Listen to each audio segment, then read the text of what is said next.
ang dalawang friend kong nagpuksaan sa Aura.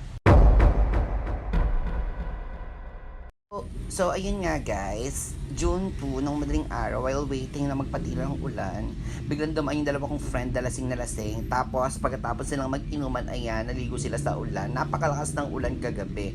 Yung dalawang friend, nag-aarnsyahan silang dalawa kasi yung aura ni Jacob ay inaurahan ni Tabeng. Ay, nang-aansya si bakla ng time na winawarla-warla niya si bakla. Tapos, nung lola mo dahil, inaansya niya rin si bakla, binabasa-basa niya. As in, basang-basa na silang dalawa dyan. Nasa gilid sila ng kanal niyang time na yan. Nakakaloka yung dalawang baklang yan. Tapos, nang-aansya pa rin si bakla. Magsisimula ng puksaan ng dalawang yan dahil after nilang magbasa. Kasi si bakla lasing na lasing.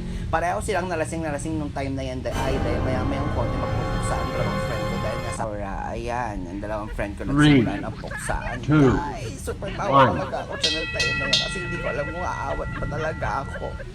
O talagang panunuurin ko na lang talaga silang dalawa dahil ayan, nasa kanal silang pareho. Iyak! Kadiri! Ang baw-baw din sa kanal na yan doon. Kasi lakas ng ulan.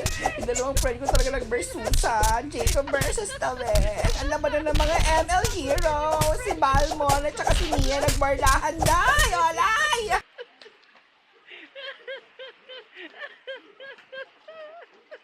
Ang ending dahil sobrang kami sinunod ay dahil ang ganito lang din doon. Olay ko, bakalaan siya. Olay, super naman si Josh, inakata kasi yung takto. Ang lalatang mo, tinasa ka naliyak. Ang bantot niyan, dahil nakakaloka. After namuhan, subsuban sa kanilang labanan dahil.